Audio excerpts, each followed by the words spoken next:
The Dodgers force a Game 5 by kicking the hell out of the Padres. A Lakers exhibition might have given us a glimpse into their rotation. And the Kings open the season, but they might not be ready for it. Hi. Good morning. I'm James. This is your daily dose of sports and snark for the greatest sports city in the world, Los Angeles. This is the faithful Angelenos morning report. It's October 10th, 2024. By the time you see this clip, I'll be on a plane heading back to Northern California for work, which totally sucks for me, but we're still in the afterglow of what happened down south last night. And if you like being in the know about LA sports, clickety-clack the like button. Clickety-clack the subscribe button. There's a notification bell. Hit that. It'll let you know when we drop new content. Sharing is caring. Let people know we exist, and by all means comment. Now, before we go through the news and notes, look at the scoreboard. Dodgers 8, Slime Diego 0. The best of 5 series is tied 2-2 with a winner-take-all Game 5 at Dodger Stadium at 5 p.m. Friday. Normally, I would not even begin to think about wasting my time talking about announcers because they don't play a role. Even if you hate my team, and I'm not saying that the Fox guys do, hate on my team to your heart's content. I do not care about your feelings. But all 4 Fox analysts forecast a Slime Diego victory in Game 4 because starting Dylan Cease on 3 days rest was just this stroke of genius. Why, what a brilliant idea by Mike Schultz. You could literally see Schultz's cranium just expanding with each warm-up pitch in the dugout. His mind was just effervescent. It was swelling. And yet I was sitting there thinking to myself going, wait, all this time we've heard about how much better the Padres starting pitching is. And I don't dispute that. The Dodgers pitching was in such bad shape, Dave Roberts elected to go with a bullpen game. But if your starting pitching is so superior, why would you bring back Cease on 3 days rest? It did not add up. And I believe the Dodgers, if the Dodgers wind up winning the series, Schultz made the biggest tactical mistake in the series. The Dodgers chased Cease in less than 2 innings. And this was an offense with Freddie Freeman scratched due to a lingering right ankle injury. Mookie Betts homered for a second consecutive night. Will Smith, Gavin Lux also homered. Meanwhile, on the Dodgers side, something nobody saw coming, 8 pitchers combined for a shutout. There's a second reason I'm bringing up the Fox announce team, by the way. You might have noticed that Ken Rosenthal, the bow tie guy, normally does interviews in the dugouts between innings, but he did not conduct any interviews from the Puds dugout because they banned him. Presumably because Rosenthal wrote a column accusing Manny Machado of an, quote, inappropriate and not particularly smart, unquote, stunt when he fired a baseball in the direction of Roberts in the Dodger dugout in Game 2. In other words, on one side, you got the Dodgers shaking off the studio guys, loving the Puds. Over there, you get the Puds completely thin-skinned over a column. Crazy. If you're looking ahead to a Game 5, we don't know what Roberts has up his sleeve, by the way. It could be Jack Flaherty. It could be Yoshinobu Yamamoto. It could be another bullpen game. We do know that Slime Diego will counter with Yu Darvish, and we'll talk more about the Dodgers in just a moment. Meanwhile, today, the Kings start off the season at Buffalo at 4 o'clock. It's a tough way to start the year. In the last 2 trips to Buffalo, the Kings have lost by a combined score of 13-0.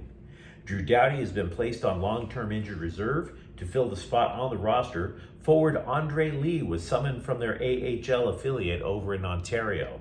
And let's get back to the news. I don't Netflix and chill like ever.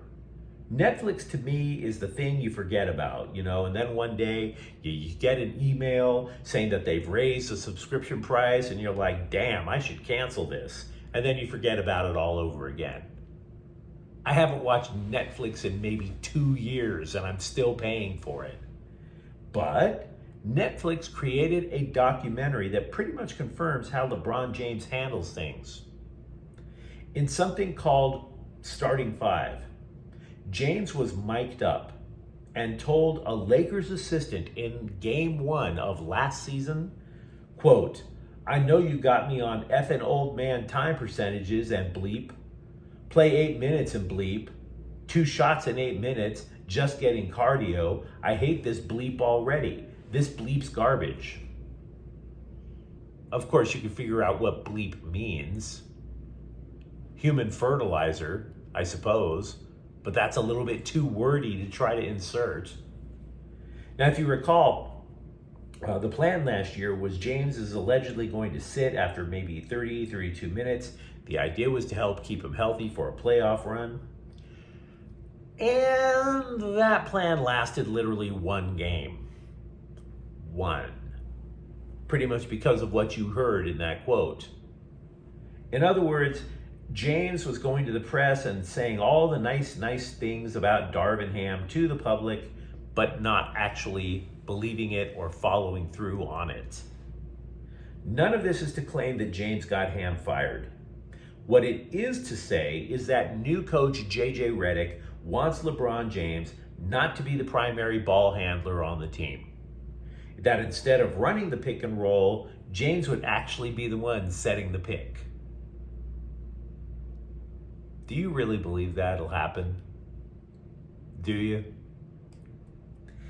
Elsewhere with the Lakers, The Athletic took a stab at who would comprise the 9-man rotation Redick would typically employ during the season.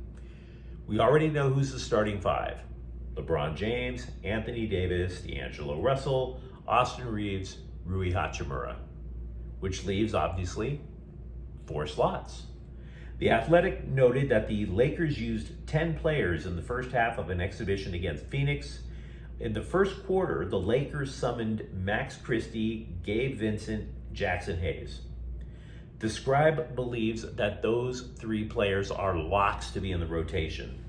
And honestly, it's kind of hard to argue against it. Take Christie. Signed a big contract in the offseason, which means that the Lakers clearly believe in him, and Christie's got to earn his keep. So yeah, he's going to get playing time. Moreover, Jared Vanderbilt is injured, which makes Christie the best wing defender that they have left. Then you look at Gabe Vincent. Vincent helped get Miami to an NBA Finals 2 years ago, and Hayes is literally the only backup center right now that the Lakers have, which brings it down to 1 spot. The Scribe is arguing that at this point, rookie Dalton Knecht is the favorite because of the other 3. Knecht is arguably the only real shooter. Whenever Vanderbilt returns, you'd assume Knecht takes a seat. It would stand to reason Vanderbilt would be in the rotation already if he weren't out due to foot surgery. So, Lakers news to discuss.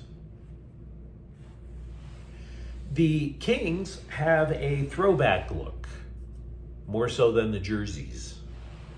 They have ditched their 1-3-1 formation, a neutral zone lock for a more traditional 1-2-2. The forwards are happy about it. They've been talking about how with team speed, they'll generate many more offensive chances. But all systems are not necessarily go. Take defenseman Mikey Anderson. Comes up through the Kings minor league system, gets to the NHL, and the 1-3-1 is the only structure he ever knew. So he tells the Kings website, quote, "It takes a little bit of time. The 1-3-1 turned into second nature because of how long we were doing it, but it's getting more comfortable. Overall, I think it's been a good transition so far. We've got to keep grinding away at it to feel more comfortable," unquote. So what did he not say? We ready. This does not sound, and he's, by the way, he's on the top defensive pairing. He's arguably, with Doughty out, the defensive leader of the team. This is not an overwhelming endorsement of the new formation.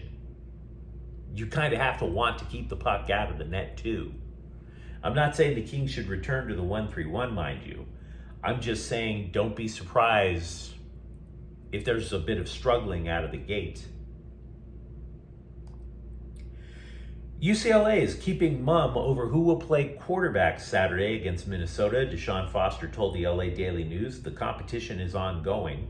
Ethan Garbers has been practicing with the team. He missed last week's game with an injury. His right foot was taped up. Scribes who have seen him practice said that the movements don't look all that natural. Justin Martin, meanwhile, acquitted himself pretty well against Penn State, but it was for a losing effort. So it's probably one of those game time decision drama turns, you know what I mean? Plot twists.